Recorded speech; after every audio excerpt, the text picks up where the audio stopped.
A single phone call from the Oval Office in 1953 set in motion a chain of events that would turn two nations into mortal enemies.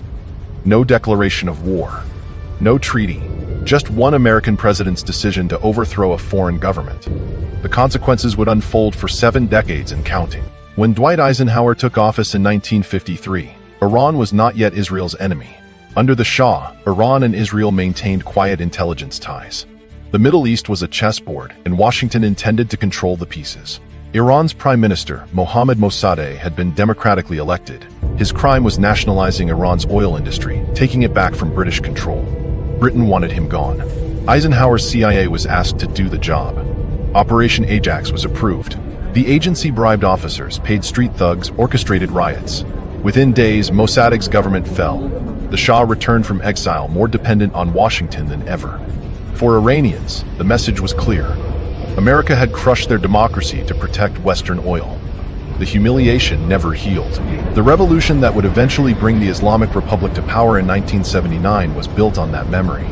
And when the Ayatollah Khomeini took control, Israel went from quiet partner to the great Satan's ally in the heart of the Muslim world. The Israeli embassy in Tehran was shuttered. One presidential green light. One coup. The entire axis of the conflict shifted. At the time, no one in Washington could have known how deep the wound would run. Through the 1960s and 70s, American presidents from Kennedy to Nixon backed the Shah without question. His secret police, the Savak, tortured and killed dissidents. America looked away. Iran was a pillar of regional strategy, a bulwark against Soviet influence. When the Shah finally fled in January 1979, the Carter administration faced an impossible choice. Admit him to the United States for medical treatment, or refuse and risk appearing to abandon an old ally. Carter allowed him in. In November, Iranian students stormed the American embassy in Tehran. 52 Americans were held hostage for 444 days. The crisis defined Carter's presidency and destroyed any chance of reconciliation with the new Islamic Republic for a generation. Iran's hostility to Israel, which America had armed and defended for decades, hardened into doctrine. Every president who had propped up the Shah had helped create the enemy that now held American diplomats at gunpoint. But that was only the beginning of what American choices would unleash. The next occupant of the Oval Office would inherit a region on fire, and his decisions would hand around the very playbook it would use against Israel for decades. Ronald Reagan inherited the aftermath. The hostages were released on the day of his inauguration, but the shadow war was just beginning. In 1982, Israel invaded Lebanon to push back the Palestine Liberation Organization. Iran responded by helping found Hezbollah, a Shia militia that would become Israel's most persistent foe. Reagan's administration sent Marines to Beirut. 241 American servicemen were killed in a bombing blamed on Hezbollah. America withdrew. Meanwhile, Reagan's policy in the Iran-Iraq war was equally consequential. Saddam Hussein had invaded Iran in 1980. The war would last 8 years and cost over 1 million lives. The United States, along with European and Arab allies, provided Iraq with intelligence, financing, and dual-use technology. The goal was to prevent an Iranian victory. The result was a blood-soaked stalemate that convinced Iran's revolutionary leadership they could never rely on the West. They would build their own weapons. They would cultivate proxies. That logic would eventually drive Iran's nuclear program and its network of militias from Lebanon to Yemen. The seeds were planted under Reagan's watch. Reagan's later arms for hostages dealings with Iran, the Iran-Contra scandal, revealed a chaotic and contradictory policy. America was simultaneously arming Iraq in its war against Iran and secretly selling weapons to Tehran. The message to the region was one of confusion. American power was real but unpredictable. Israel could not rely on Washington to manage the threat. It would have to act on its own. The pattern was set. American presidents would make choices meant to secure the region. Those choices would ripple outward, often in ways none of them had intended. If you are finding this breakdown of how American decisions shaped the Middle East useful, like this video and subscribe for more deep dives every week. Through the 1990s, Bill Clinton pursued Israeli-Palestinian peace while treating Iran as a rogue state. Congress passed sweeping sanctions targeting Iranian energy and financial sectors. Sanctions tightened. Iran's nuclear program, which had begun under the Shah with American support, continued in secret. The contradiction was never resolved.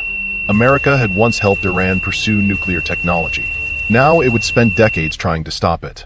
Clinton's dual containment policy aimed to isolate both Iran and Iraq. It did not stop Iran from deepening its ties to Hezbollah or expanding its influence. The nuclear program the United States had once encouraged was now the very thing Washington feared most. After the attacks of September 11, 2001, George W. Bush placed Iran in the axis of evil alongside Iraq and North Korea. The invasion of Iraq in 2003 removed Iran's greatest regional rival, Saddam Hussein, and handed Tehran enormous influence over a broken Iraq. Iranian-backed militias filled the vacuum. Iraq's Shia majority, long suppressed by Saddam, now looked to Tehran as much as to Washington. Bush had intended to reshape the Middle East. He had unintentionally empowered Iran. The very president who had named Iran an enemy had given it a stronger hand. What happened next would test whether diplomacy could still pull the world back from the brink. For a few years, it looked like the answer might be yes. Barack Obama came to office seeking a different path. Years of secret back-channel talks led to the nuclear deal of 2015, the JCPOA. Iran agreed to strict limits on its nuclear program in exchange for sanctions relief. Inspectors would have access to declared sites. In return, billions in frozen assets would be unlocked and oil exports could resume. Israel's government opposed it fiercely. Prime Minister Netanyahu addressed the U.S. Congress without the White House's blessing, arguing the deal would fund Iran's proxies and leave Israel exposed. Obama believed the alternative was worse. No deal meant no constraints, no inspections, and a faster path to a bomb. The agreement held. International monitors repeatedly confirmed Iranian compliance. Israel's government never accepted it. The gap between American and Israeli policy had never been wider. Then the White House changed hands and the deal would not survive the transition. Donald Trump had promised to tear the deal up. In May 2018, he did. He cited the deal's sunset clauses, Iran's ballistic missiles, and Israeli intelligence presented by Netanyahu in a dramatic public presentation. Every other signatory, Britain, France, Germany, China, and Russia, urged him to stay. The move was unilateral. European allies tried to keep the deal alive with a separate mechanism, but it could not replace American leverage. The fallout would be felt across the region. He withdrew. Sanctions slammed back on. Iran, stripped of the benefits it had been promised, gradually abandoned its commitments. Its nuclear program accelerated. The world was left with less leverage and a more dangerous Iran than before the deal existed.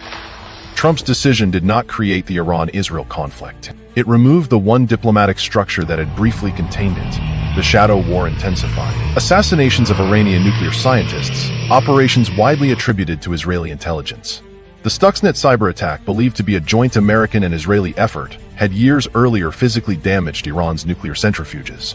Under Trump, Israel stepped up strikes on Iranian assets in Syria. The stage was set for what came next. One more president would take office with the hope of undoing the damage.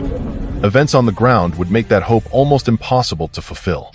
Joe Biden entered office in 2021, hoping to restore the nuclear deal. Talks dragged. Iran's demands grew. Then Hamas, an Iranian-backed group, attacked Israel on October 7, 2023, the deadliest day for Jews since the Holocaust. Over 1,200 Israelis were killed. Hundreds were taken hostage. The conflict that American presidents had helped shape for 70 years had reached a new and brutal phase. Israel's response in Gaza and its escalating confrontations with Hezbollah and Iran made diplomacy nearly impossible. Biden supported Israel's right to defend itself while pressing for restraint and humanitarian aid. The balance satisfied almost no one.